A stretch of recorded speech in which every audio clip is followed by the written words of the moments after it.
Hello, I'm Linda Elder. I'm the president of the Foundation for Critical Thinking. I'm here with my colleague, Dr. Gerald Nosich. Hello, Gerald. Hi, Linda. Good to see you. Gerald is a fellow of the Foundation for Critical Thinking, which is a 501c3 nonprofit organization in California. We are focused in this series on the analysis of reasoning going deeper. And in this particular session, we're focused on inferences. And before we begin, let me just tell you that today is Friday, May the 20th, 2022. So we are going to explore the concept of inferences. And for those of you familiar with our work, you'll know that inferences represent one of the elements of reasoning, one of the 8 elements of reasoning. And we're going to burrow into that conception today. I'd like to turn it over to you, Gerald, to introduce us to the concept of inferences.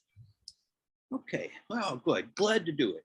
So there's a lot I could say about inferences, and we're going to be discussing aspects of it. So I can say that historically, in the classical accounts of reasoning by inferred from Socrates, but in Plato and in Aristotle and all through the Middle Ages, all the way up to nearly the present, reasoning was centered on inferences. There's a sense in which inferences lie, the concept of inference lies at the heart of reasoning.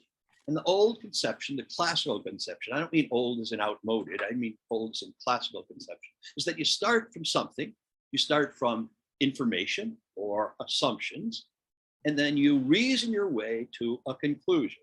That act of reasoning your way toward the conclusion is making an inference, it's inferring something. There's a sense in which the words inference and conclusion are synonymous. And there's another way in which they're a little bit different. The word inference is actually ambiguous. It's got 2 different senses. One is that it's the conclusion you draw. So I'm making the inference to such and such. It's the conclusion that you draw. So inference in that way represents the statement that you're drawing out of the information plus assumption. But there's another meaning of the word inference in that the inference is not what you arrive at, but it's the going from the information and the assumption to the conclusion. That is, inference can mean making an inference or drawing a conclusion. So the classic conception of reasoning is that you start with something and you see what follows logically, what makes sense the way it follows. And when that follows, that's your inference, or that's a good inference. It's a sound or valid inference. Based on your information and assumptions.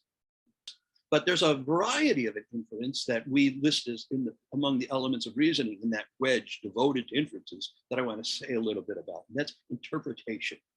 So whenever we interpret something, we're making an inference, we're drawing a conclusion. So if I interpret your behavior, I notice what your behavior is, and I come to a conclusion about it. That's what an interpretation is. So interpretation is an intrinsically important part of inference, and it's not usually mentioned very much in the classical account of reasoning. But notice that you're making inferences all the time in your life. You're making inferences about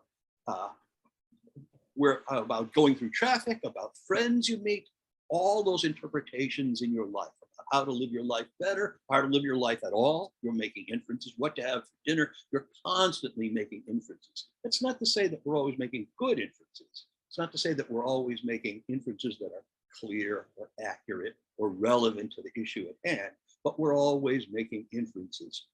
And that actually brings up another kind of ambiguity about inferences in relation to the standards of critical thinking. I just mentioned 3, clear, accurate, and relevant. And there are other standards, of course. But many times, people talk about inferences as if there's something we need to teach our students. We need to teach our students to make inferences. And I work with ACT, the testing corporation a few times, and they had a big section on teaching students to make inferences. And I know what they mean when they say that, but that's not what they mean. We're making inferences all the time. All your students make inferences all the time. There's not, when they say, your class was terrible, your class was terrible, that's an inference, right? They observed your class, they drew the conclusion that it was terrible, it's an inference. What we want to teach students is not to make inferences, but to make inferences that meet the standards of critical thinking, meet the criteria. Clarity, accuracy, relevance, with as much precision as is needed, as deep as is necessary, and so forth. So that's a general account of thinking. Well, there are many facets in what you just said. And so let's burrow into some of those. I'd like to just, if I could, articulate the way I understand inferences. So to me, inferences are at the heart of how we make sense of the world. Mm-hmm. And so we are continually making inferences. Mm-hmm. And that means, when I say continually, I mean, and linguistically. So we are thinking thoughts more or less continually as we're awake, and we're making inferences about what is happening in the world. Just I'm trying to think of another word for continually other than routinely, but it's like it's always happening. It's happening so much. It's like the air we breathe. Mm-hmm. It's like the concepts we use that we have no awareness of. So that, for example, every time you say something, I have to make sense of what you said. Mm-hmm. And actually, I wrote a number of notes as you were talking in different directions. Mm-hmm. And that shows some of my inference making. Right. If a teacher were to take this up right now, she would see that I was with you, I was paying attention, Mm-hmm. and I was trying to make some reasonable moves based on what you have said. Mm-hmm. All of these are inferences in context. So we can't, as with all of our reasoning, we can't get away from inferences, and but they're usually happening at the unconscious level. And that's not necessarily a bad thing, because we have to do lots of things at the unconscious level. I mean, we have to assume that I'm assuming that this building is not going to fall down upon me while I'm talking to you. Mm-hmm. So I have to be able to take certain things for granted, or I could never even live. And that's how people go through things like post-traumatic stress, because right there, they can't assume things that they should be able to assume about their safety, for example. Mm-hmm. So to me, inferences are very important in terms of our teaching and learning critical thinking. And I do think that everyone should learn the term inference and use it explicitly. I do too. And as you say, we have examples of being able to teach this at the elementary level. So let me give an example of that in relationship to, well, one of the things that I think is important, you talked about the inference making as both the, as it were, conclusion as a form of inference, and also the process that leads you from this is true, or this is what I see, therefore that is true. It's a step of the mind. It's another analogy for this process. And the importance of that, one of the things that's so important about it is that when we make a step with this particular analogy, if I make an inference, if it's a step of my mind, it's a decision that I make. It's an active decision, if you will. A step is active. So I've made I've taken this step, And what is crucial to understand is that whenever I take that step, I might have taken a different step. I might have moved in a different direction. So somebody is, so these are some examples I've used with young children. So I give them this format to complete these sentences. So here is the situation. You come downstairs in the middle of the night and you look next door to the house next door and you see what appears to be a flashlight moving around in the house. What do you infer? And you can do this with very young children who really can't even write or read. And they'll all their hands go up and they say, there's a thief, there's a burglar. Or, they'll say something, right? And then they may say 3 different things, or a lot of them will say that. And then you say, okay, that may be true. And this is also part of what they write out. But so you might infer X, but instead you could have inferred Y. Right. And this is a skill set that each of us must have if we're going to advance as critical thinkers. Right. Because if I can't see that I made a move and I could have made a different one, and that would have been better than the one I made, if I can't improve in that process, then I'm going to have difficulty advancing as a thinker. Yeah. So it is this process that I'm wanting to understand, and I'm wanting my students to understand. And then I also want to, for example, you brought in now interpretation as one form of inference making. So if I'm thinking at a high level of skill, when I say I mean anyone, but just using this term I. So if I'm thinking at a high level of skill, then I can listen to a person talk to me who's reasoning at a high level of skill, and I can understand that person. Right. But if I am not thinking at a high level of skill, and this person is, this person's thinking is actually better than my thinking. Maybe they just have been around longer and learned more, and they've put their mind into things that I haven't put my mind into as much. And so I'm listening, and if I'm thinking at a high level of skill, it doesn't mean I have their same level of knowledge, but it means that I have the critical thinking abilities. Indeed, yes. To hear what they're saying, and to, in certain cases, leave behind maybe a whole lifetime of nonsense that I've been believing. So that's also a very important part of inference making. In other words, take the opposite. So you have someone who cannot hear a good argument, cannot be moved by reason, which of course is related to confidence in reason. So this inference making, these interpretations that we make, must be made, again, as you say, adhering to intellectual standards. Yes. I mean, you mentioned about how inferences are often unconscious. I mean, our unconscious life is filled with inferences, and our conscious life can be as well. But your example with the small children was you look over there and you see what appears to be a flashlight moving over, and what do you infer? What inference can you draw from that? What do you infer?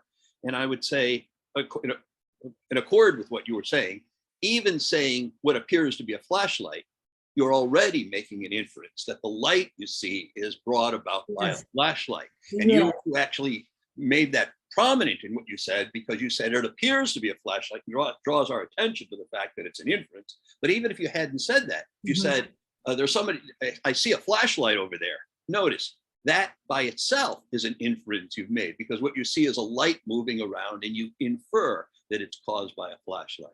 So, so very interesting how not necessarily deep it goes, but how thoroughgoing it is, the inferences.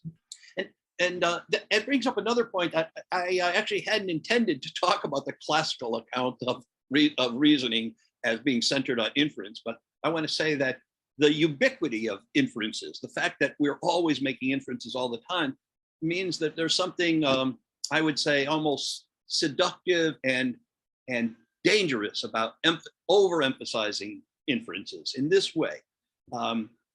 Formal logic, I'm not a fan of formal logic at all, for many reasons. But formal logic was built on inferences. So it built the whole thing on inferences. So you had premises, which would be information or an assumption, and a conclusion based on that. And that seemed fine to people for centuries and centuries. But notice that there's no place in it. Notice how different it is from using the elements of reasoning, because there's no place in that classical account for what's your purpose in doing this whole thing? What's your purpose in making that inference? Or the one you just mentioned, thinking, how would Gerald look at it? How would Richard look at it? There was no account of looking at it from a different person's point of view with intellectual empathy. Many of the moves that we standardly make using the elements of reasoning and that we make in our lives are not captured by that argumentation model. Information and assumption leading to a conclusion. Yeah, there's something tempting about that. No, I am glad that you began with a little bit of the history of the concept, because this, and that you're following up with these further comments, because, and of course, my knowledge is limited in terms of traditional philosophy, but the idea that you can boil reasoning down to premises and conclusions. And of course, as you said, in premises, we have information and or assumptions. And so we actually do have, in this case, I'm sorry, information and assumptions. So we actually do have three of the elements. But if you want to be generous. Right. But even that, Linda, is our reading in our, I would say, deeper understanding, because when I learned logic, there was no distinction between information and assumptions. There were premises, and we would say some of those premises might be assumptions, some of them might be information, but no one ever said anything like that. So it was, so even those two elements were not brought forward as part of reasoning. We treated all premises as assumptions on the way to the conclusion.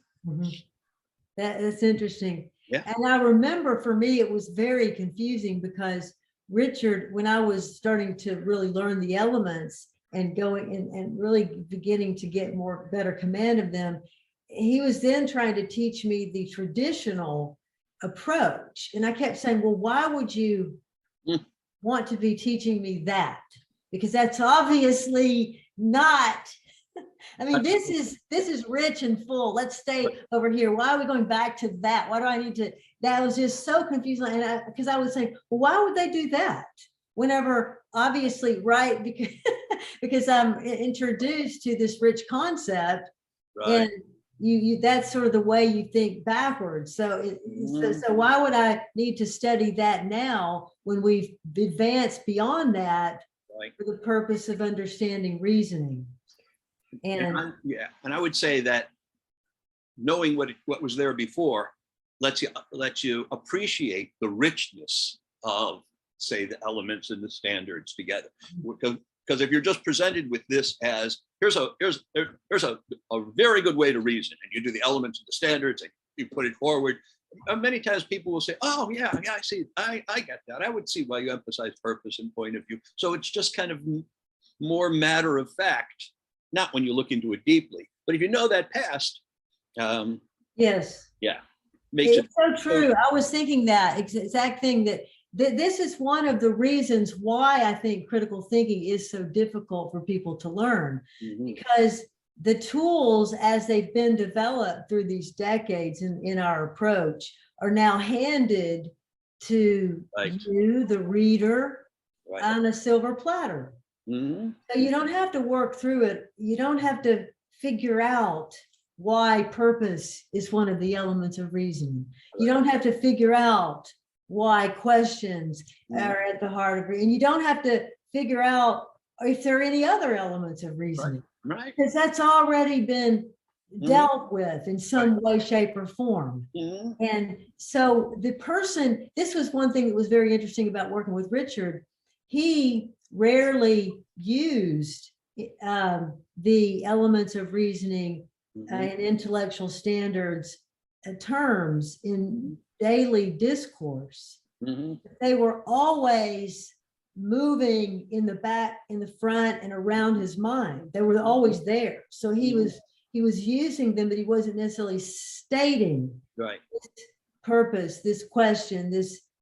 So that is what we've all got to achieve if we're going to be having, if we're going to have this advanced toolbox of critical thinking in our minds. And that means we can't just say, oh yeah, purpose, question, information, inferences. Yeah, sure. Okay, got that. What else do you have? Oh, well, we've already been through a workshop where we talked about that. We want to talk about something else now. Okay, we have the elements, we got the standards, we got the traits. Oh, how about if we come into your life and study your life for a day? Then you tell us you've got the element, standards, and the traits, right? Because nobody does. Nobody does is fully commanding the use of these throughout every moment of their lives. So so this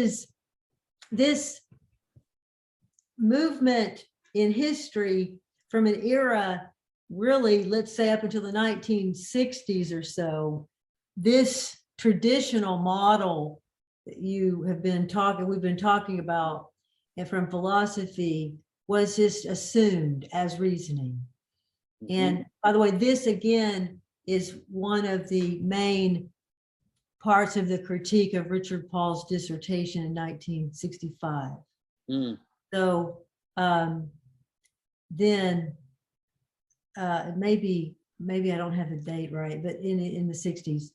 And so it laid the groundwork for the work that we're doing now, because in that dissertation he says, look, the way we're thinking about reasoning is not helpful. We can't do anything with this. You've got logicians narrow thinking of logic in a very narrow way, when actually in real life it's used in this very broad way. What do we do about that?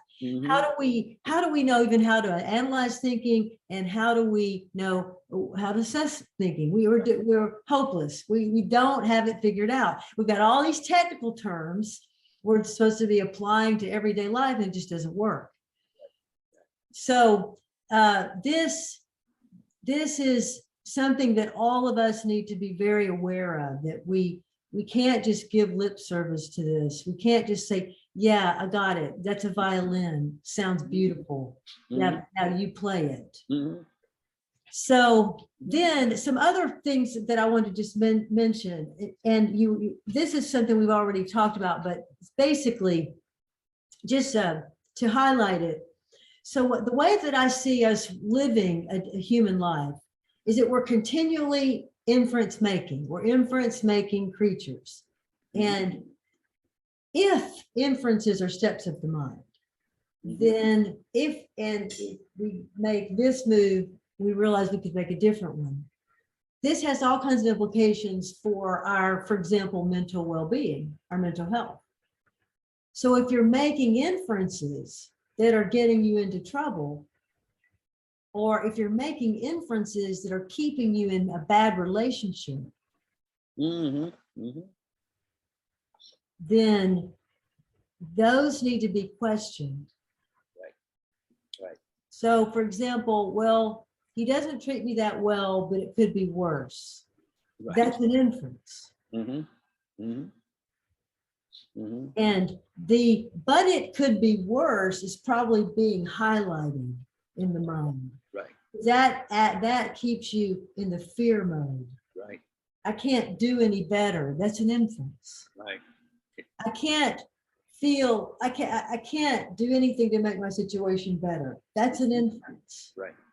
I don't have any options. Mhm. That's an inference. Mhm. I have options. Different inference. Mhm. So in a way, it makes reasoning, changing your reasoning look simple the way that I'm describing it. Yeah. But in a way, logically, it is that easy. So I'm down in the dumps. I don't want to do anything. I feel bored. Okay, so what can you do? Those are all inferences. So instead of those, what are some different inferences that could be made? Right, right. And even though the way you said that one, you can see the slide from one thing to another. And I'll explain slide in a moment. How you say, okay, I'm in this relationship, but if I break off this relationship, it could be worse. Could be worse, and that's true. That's true. But then the slide is from it could be worse to something like it probably will be worse. And then there's another slide to say it will almost certainly be worse. And each of those slides is an additional inference. But I think those other two slides, those other two inferences are unconscious ones. That is, we just slip from the fact that it could be worse to it will be worse. And so I'm stuck here. I have no options. But it shows something about how the unconscious inferences and the conscious inferences interact with one another. Yeah. And if we imagine an activity in which, let's say tomorrow, all day long, you, I, everyone who's with us, we do this homework. We just focus on our inferences. Now, of course, you're going to be living your life and doing whatever you're doing, but you are highlighting the inferences you're making. So, and the one way to do this is to know, for example, like if I go and I pick up a book and I sit down and read it, then I can say, what were my inferences before I did that? So in other words, you may not be aware at the moment, okay, my inference is I'm going to pick up the book now and I'm going to enjoy some reading.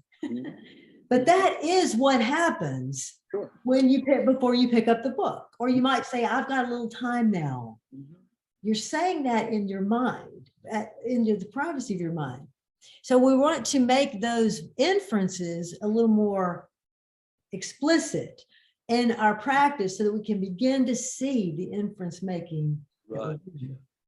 And I would say I would add only that we want to be more conscious of the important inferences we're making, the inferences that have a large impact on our lives, have large implications for our lives, because since inferences are all over the place, if we spent our time just cataloging all the inferences we're making, we'd get lost in details. Yes, but Gerald, remember, you're aware of your inferences.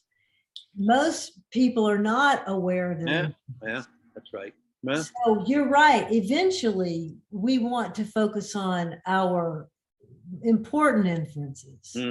But for now, I think we need to figure out what an inference is. Right. I see what you mean. Right. You see, and to do that, you've got to see yourself making an inference. So your child throws something across the room. You think something about the child. What do you think? It's fine because he's allowed to do that. He's enjoying himself. Or I've told him 500 times not to do that in the house. Right. See, you wanted to hear it. Like, what is the voice? What is the inference that you make? Your husband walks in the room. What do you think? What do you think? What is your inference? Yeah, that's very nice. And it just goes to the heart of critical thinking in that it's got that reflective step in it. I mean, we're making inferences all the time. We're aware maybe here and there, but most of the time we're just completely unaware of them. And the critical thinking step is taking a step back and looking at my thinking and realizing, oh, okay, that was an inference. That was an inference. That was an inference. So I'm getting an insight into what an inference is and how it's operative in my life. Exactly. So that after I've done this 100 times, then I become more aware of my inference making. And then I transition from that, let's hope, to focusing on the important inferences. Mhm. So, and by the way, I have never done this before, what we're talking about. It's something I've never thought of in exactly this way. So, but if you just, when it's like you're slowing down your life for a day. Yeah. And it's akin to practice in, let's say, any sport. It So is. when you do, right, when you're learning to play basketball, you're running certain drills. Mhm. Well, you may not run any of those exact drills in a game, Mhm. right? But Mhm. you hopefully are learning the skills so that when you do play the game, in other words, now it's significant that you get it right. Right. And that's the analogy, then you're able to. So what, and this relates to my belief that if we're not actively practicing critical thinking, then we're not going to advance very far as critical thinkers. That's right. Yeah. It's got to be something that we do literally, like someone who's at a professional level of sports, let's say tennis. If Mhm. you're at this professional level of tennis, how often do you think about tennis? Mhm. Mhm. Mhm. Mhm. Well, reasoning has to take that place, that same place in terms of significance in human life. Yeah. Right. And these, what we could call micro steps, or these, slowing it down. Now, when you couldn't do this every day because it would be exhausting, but you're just trying to do it long enough so that now you're seeing, okay, he threw that ball, I inferred this, what's going on? Is this a good inference? Mhm. Mhm. So there is a lot in this. And then I just wanted to mention, you also said in your early statement, see, I've still got my notes in front of me, that in the test that you are referring to, Mhm. that where students are asked to make inferences. Mhm. So this shows ignorance on the part of the test makers, Mhm. because it shows that they don't understand what an inference is. Mhm. Mhm. They don't recognize it. They're making inferences constantly. And you already basically said this, but I just wanted to Mhm. kind of come on the backs of that and stress this even more. It's a common mistake in schooling. And anytime we're misusing these terms, then that's just taking us backwards in terms of critical thinking. We've already got problems advancing critical thinking enough. But when we add these confusions and these misunderstandings, then we've really got problems, and there is no excuse for it. Mhm. And so making an inference, we need to all understand we're continually making them. Mhm. The question is, are we making, as it were, good inferences? Or you could say reasonable inferences. Or you could say justifiable, all of these, again, being intellectual standards. Mhm. And you mentioned some other intellectual standards as well. So we are not asking people to make inferences. We are sick and tired of some of their inferences. And the same for our own selves, right? I mean, many of our inferences are just nonsensical, and they're getting us into trouble, and they're making us feel bad about ourselves and our lives. And we've got to make better inferences, but we don't, that doesn't mean you just change what you think in context. And so, okay, so somebody, let's say you live with someone who's actually not a nice person at all, and then you actually do have options to get out, but you tell yourself, oh, well, in the past, I've been making the inference that he's bothering me. Now I'm going to make the inference that he's not bothering me. Well, but if the person keeps bullying you and doing things to you that are harmful to you, you can't just make it for an inference because you'd like to. Yeah. Yeah. That's the standard there is realistic. I mean, Yes. that's one we haven't mentioned before, but there's this impression that I can change reality by thinking about it a different way. And sometimes that's, of course, true, but sometimes it's really not true. If I interpret the person as not being very mean, but he is very mean, then I'm making an incorrect inference, right? And ruining my life in the process. Now, if we're locked in a situation, let's say you're a hostage, Mhm. then making inferences like, I'm not going to let that bother me. I'm being treated this in a brutish way. I'm not going to let them get to me.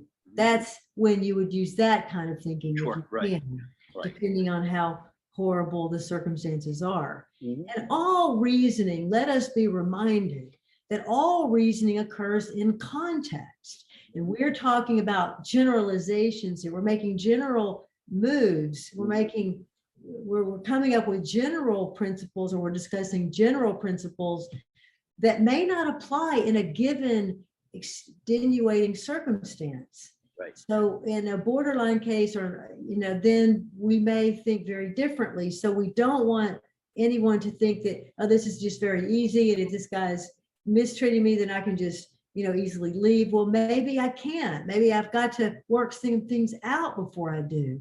Maybe I have to really figure out my best thinking before I do. Maybe I need to be careful even trying to leave this person. Maybe I'm in danger even trying to leave. So I need to think well as I can there, and think again realistically, as you mentioned. Mhm. Yeah, yeah, yeah. If a police officer stops you and says that you went through a stop sign and you think you didn't, you might think that the officer made an unjustified inference through an unjustified conclusion. But that's a very different thing from saying to the officer, you've made an unjustified inference. That saying it doesn't follow. No, even if you come to the conclusion, because saying it in certain circumstances can be a dangerous thing to do. So now that adds the behavioral, if you will, or the action component. So Yeah. we make inferences, and inference is happening in your mind, in the human mind. Right. And also in other animal minds, Mhm. but just sticking to humans. So we're making inferences.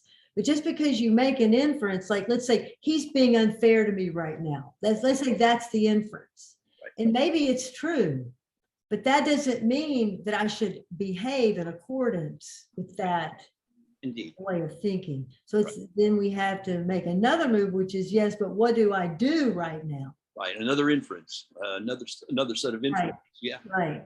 There's a way in which I think making a move, the phrase we both use, but you use a lot. Making a move, move in reasoning. I'm thinking those may always be inferences. What making a move is, maybe not. I'm making overgeneralizing there. Well, I think every time you do, there is inference making that's occurring in that. Right. Because even if you say, well, let's see, what is our purpose right now? Well, our purpose is X. Well, did you infer that our purpose was X? Yeah, yeah. Sort of like concepts. You can always push that one in, because every element is a concept. Right, right. So this makes it a little confusing at times, but I do think that if we had command of all of these processes, we would all reason at a higher level of quality. And because we're making inferences continually, therefore quickly. So, for example, if I'm listening to you talk for 20 minutes, then how many inferences do I have to make during that 20 minutes? Yeah, countless probably. Right, because every time you say something, I have to make sense of it, every single time. And therefore, of course, I'm going to miss some of what was said. And therefore, I'm looking for the highlights. You see, these are all inferences. And therefore, again, they're so pervasive that it's hard to target them. Like, let's say you're standing in the kitchen, let's say you're washing the dishes, and your mind is kind of wandering on this and that and the other thing. And then you realize, then you can go into that and say, well, what are you really thinking about right now, Linda? Like, well, what is the quality of your thinking right now? Are you relaxing your mind? Are you worrying about something? Are you whatever people do? Are you, or the person may say, maybe becoming very irritated because of something that someone else said to them earlier. They may be standing there feeling resentment because of the way they're treated. So what is going on in the privacy of your mind? It gets at that as well. What are you, your mind is going from this to that, to this, to that, to this, to that. These are not necessarily all inferences, because you may be just kind of daydreaming, so to speak. Well, I'd like to talk a little bit about inferences and information and assumptions and the differences between them or among them. Someone asked me recently in a webinar, a teacher who said, how can I convey the difference between assumptions and inferences or conclusions to my students, the difference between assumptions and conclusions to my students? And I said, well, just my analogy, my illustration. So, well, the conclusion is like you're driving home and your conclusion is home, and your assumptions are the streets you use to get home. So that's my rough analogy for how an assumption works. And it's an all right illustration, I think, but it leaves something out, and I don't have an answer to this one. I think maybe if I dwelt on it, I could, but same thing could be said for information. That is, information can be the streets I use to drive home. Assumptions can be the streets I use to drive home, where home is the conclusion. And I don't have a good illustration for the difference between assumption and information. I don't have a nice analogy that captures that difference, but maybe someone who's listening can email. Well, it's interesting that your training in traditional philosophy, which mixes together information and assumption as premises, right, may be part of the analogy here. But the way that I think about the relationship between the three, inferences, information and assumptions, is more in terms of a visual image.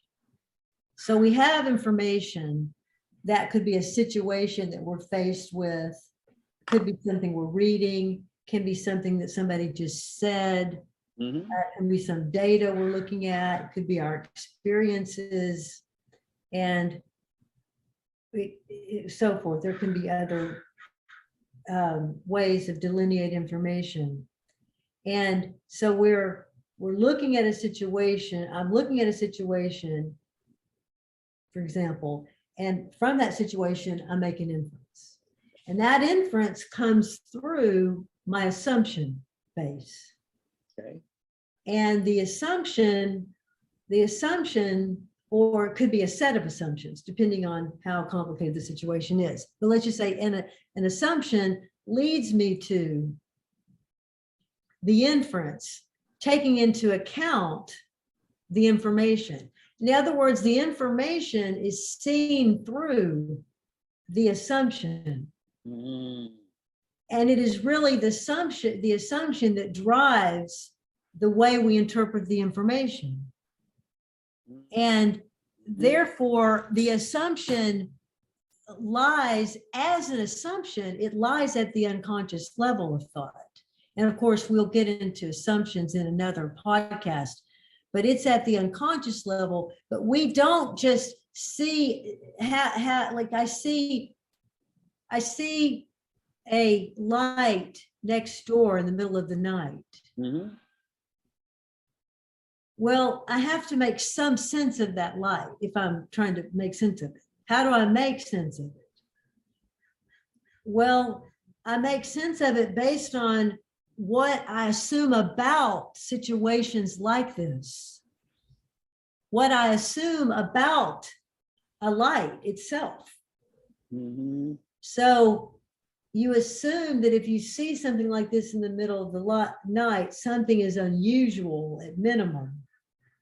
But maybe not. Maybe you just haven't been down in the middle of the night, and actually somebody that lives next door has insomnia, and they come down at the same time as it's like 2 a.m, and you see, you've only seen it once. but you assume that your assumptions sort of they give you the terrain from which to draw your conclusion.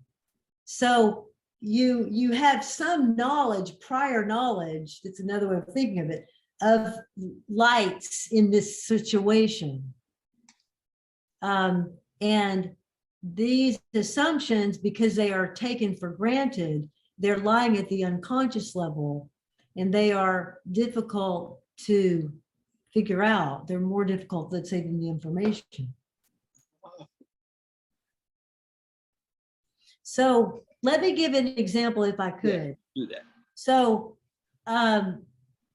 this is from, by the way, our book entitled Critical Thinking: Tools for Taking Charge of Your Professional and Personal Life. If you're wanting to learn critical thinking, those of you who are joining us, this is a good book to learn from in terms of the overall conception. And so this, I'm looking at the chapter 6 on the parts of thinking, page 113.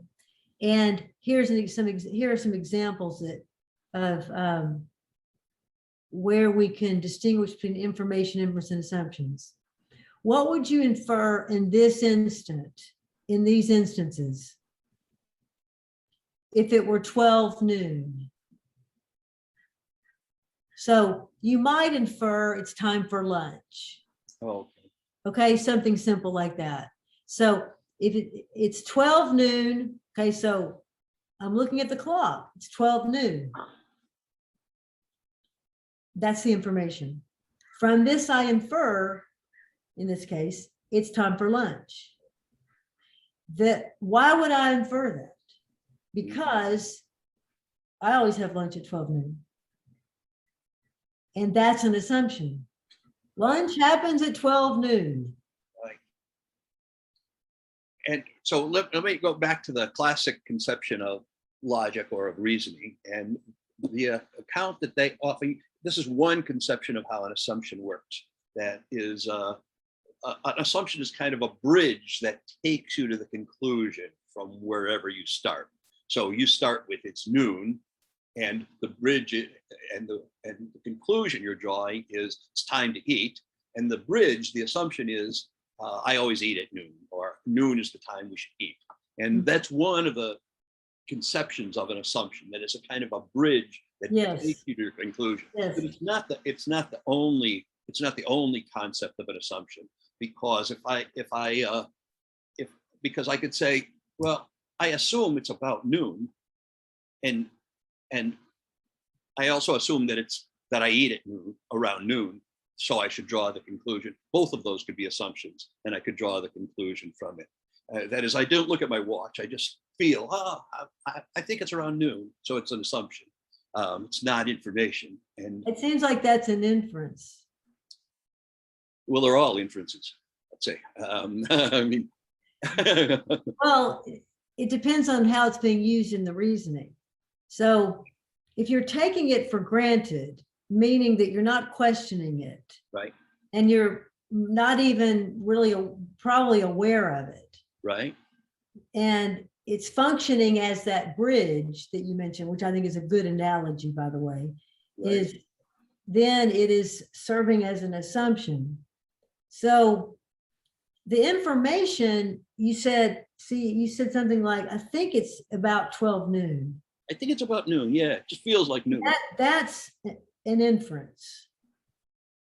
And from that, you basically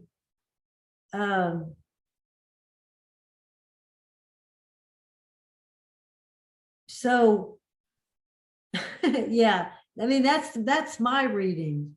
And then I always eat at 12 noon, because let's say you think, well, it's probably 12 noon, and you start walking to the kitchen or wherever you eat. Then the assumption is I always eat at this time. And somehow you've decided that it is 12 noon. So it's a similar situation as far as I can tell. But let's go to another one. Okay. There are black clouds in the sky. And that's the information. Okay. it's probably going to rain. Right.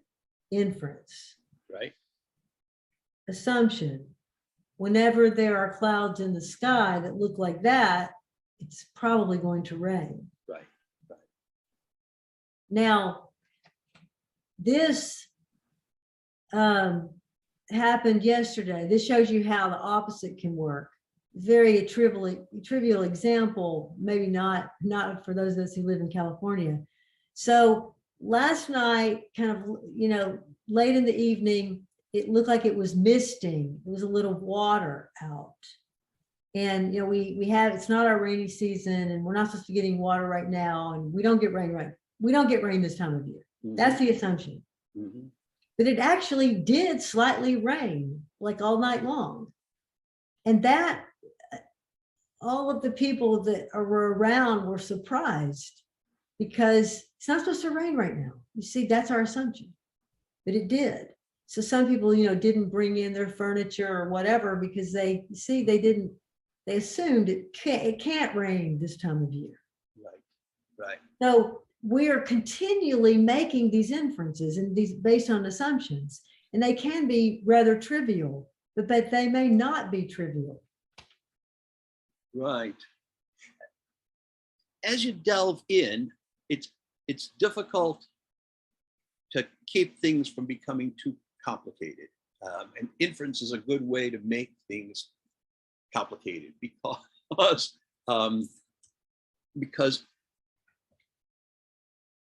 there's a sense in which, and you said this earlier, there's a sense in which everything is an inference. Like when you say there are black clouds in the sky, that's a piece of information, but it's also an inference that you draw from what you've just seen, like your flashlight example. You see the light, you think it's a flashlight.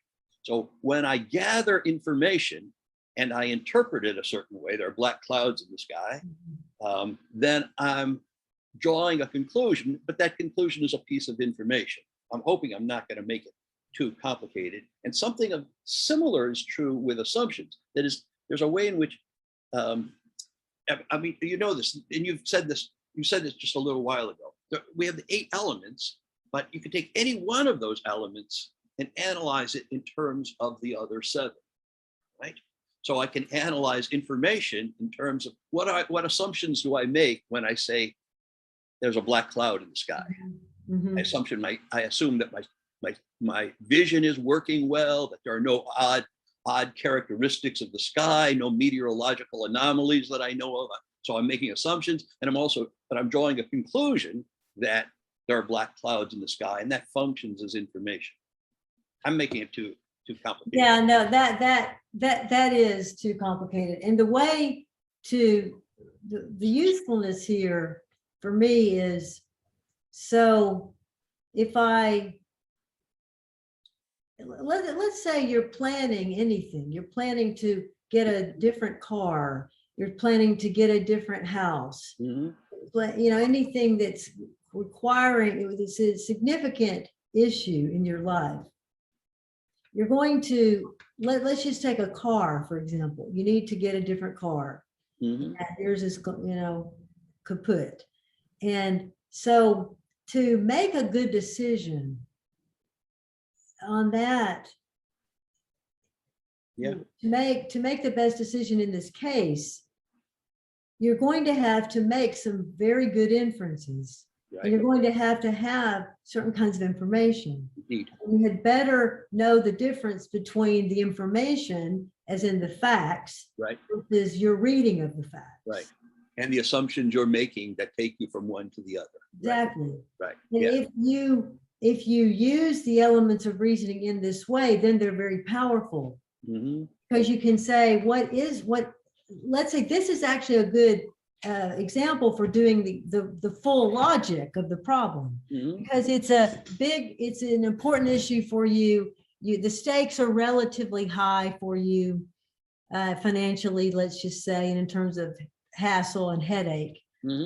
And so it makes sense to really put your mind into this. So you might write out the full logic. What is my purpose? What am I really trying? What am I trying to accomplish here? what information, what is my key question? Well, I know that. What car should I purchase or lease or whatever the case may be? Now, what information do I need to use to answer this? So what, and then you would have to say, well, okay, I'm concerned about safety. I'm concerned about the cost, concerned about whether it's a electric vehicle or gas. So this is all in the information, begins in the information category. And then once I have all that information that I think is relevant to the question, and hopefully I've gathered all the significant information relevant to the question, then I've got to interpret that information. Right. And finally make a decision. In the end, the final move will be a decision. In that process, I'll also uncover assumptions I'm making. And I may not need to write out all of this because when I'm writing out my purpose, I can see some of my assumptions. Sure. But it's still essential for us to be able to pull apart the elements and understand these elements and not overwork the piece, so to speak, overwork it and make it too complicated. So then it's no longer useful. Right. Yeah. Well, Gerald, I think that we should close there. I think that it's a very exciting thing to talk about ideas and to explore these elements of reasoning at deeper levels. Yes. And I always enjoy our discussions. Me too. Because I feel that we actually do communicate. Yeah. And one thing I like is that your examples tend to be real life kind of action oriented examples, decision making examples, and real life ones that people actually face. So it's very different from the philosophical background that I come from. Well, we've got more theory to work through, and we need more people doing this with us. Mm-hmm. We need more serious scholars of the theory of critical thinking. Mm-hmm. And it needs to continue to expand in many directions, which is what we're trying to do, you and I together. Mm-hmm. We need more people in this with us. Mm-hmm. And with that, I will close. Thank you, Gerald. Thank you, Linda. Enjoyable talking with you and just talking about inferences in general. Yeah. And yes, and thank you to everyone for joining us, and we'll see you next time. Good night.